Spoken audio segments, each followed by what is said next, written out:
In 1480, somewhere in the north of Portugal, Ferdinand Magellan is born.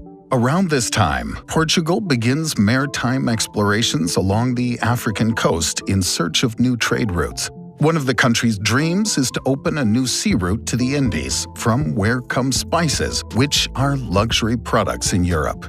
Soon, the Spanish monarchies also organize explorations, but towards the west, thus reaching America, which was heretofore unknown in Europe. To avoid conflicts over the newly discovered territories, the two powers agree in 1494 to divide the world between them.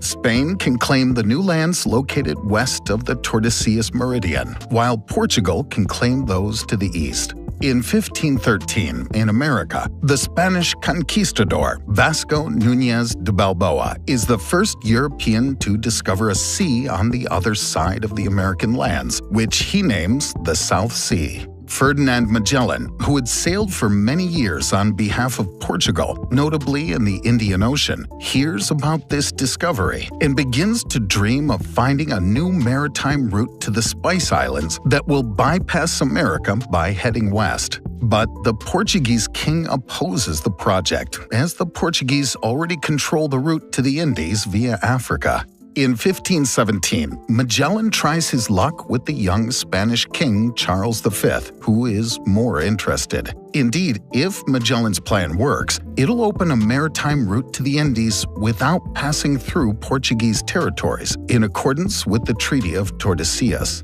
Spain could thus import spices directly and compete with Portugal, which is getting richer very quickly as it controls trade in the Indian Ocean. The project is therefore accepted. Learning of this, the Portuguese king, to protect his interests, wants to prevent the expedition at all costs.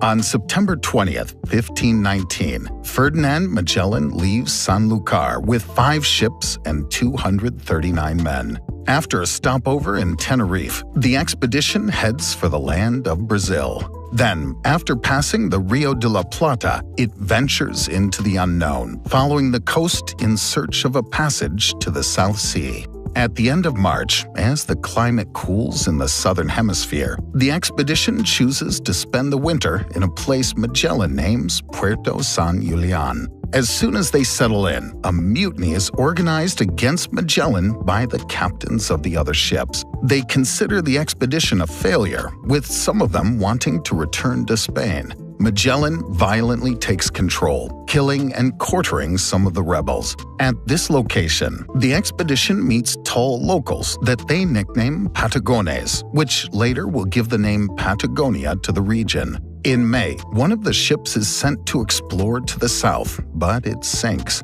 After 5 months of waiting, with the return of good weather, the 4 remaining ships set out again. After resupplying in another bay, they reach, on October 21st, a strait that Magellan names of All Saints, which will later carry his name. As they enter the strait, the expedition sees many fires lit by natives on the mainland. Magellan then names the region Tierra del Fuego, meaning Land of Fire. A little further on, the expedition comes upon a bifurcation, whereupon they separate to explore the 2 different parts. After nightfall, Captain Estevão Gomes seizes the opportunity to turn back and return to Spain. There, he will accuse Magellan of treason.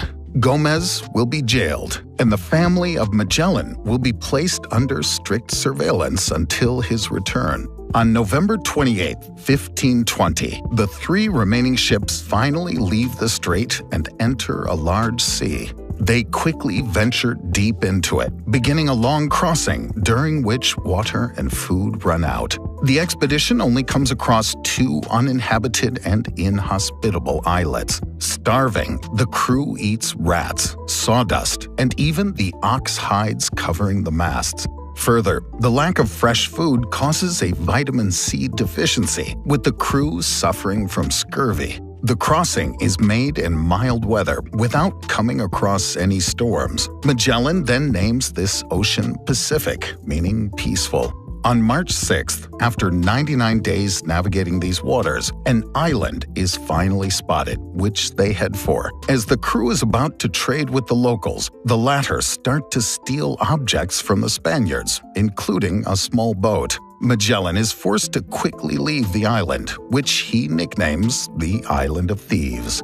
The expedition then reaches an archipelago that will later be called the Philippines. Here, contact with the local population proceeds in a better fashion, allowing the Spaniards to trade European objects for fresh food. To impress the locals, Magellan regularly fires cannons. When he arrives in Cebu, he forms an alliance with the most powerful ruler in the region, the Raja Humabon. The local population is converted to Catholicism. But on the nearby island of Mactan, a local chief called Lapu-Lapu refuses to recognize Spanish sovereignty. Magellan leaves with 60 men to fight him, but as soon as they disembark, they face about 1,500 locals, and Ferdinand Magellan is killed.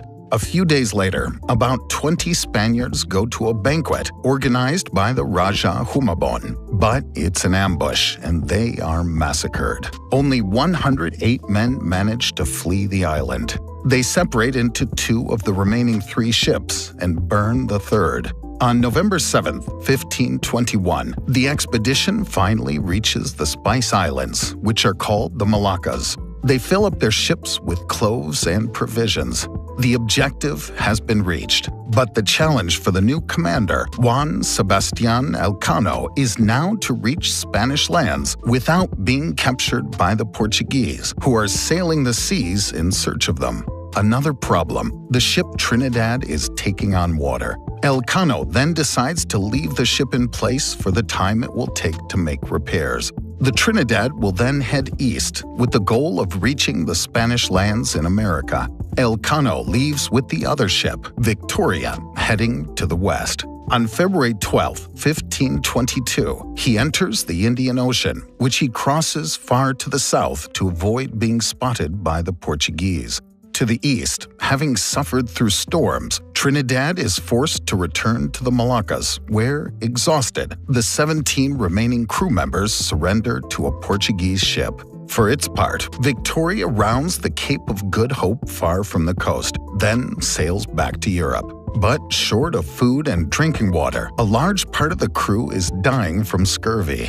Elcano is forced to stop at the Portuguese islands of Cape Verde. Knowing that they are wanted, Elcano and the crew hide their identity and pretend to be returning from America. During a conversation, they discover that it's a Thursday, while the expedition's logbook says that it's a Wednesday. Not understanding this discrepancy, they think they've made a mistake.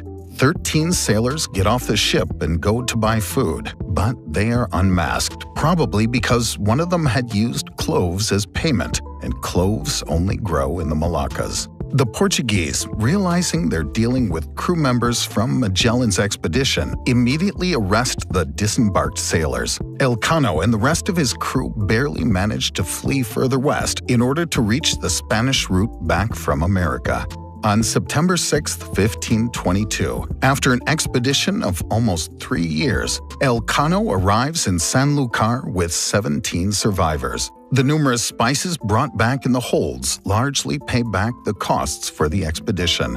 They are thus the first people to have sailed around the world. Unless, that is, it could possibly be Enrique de Malacca.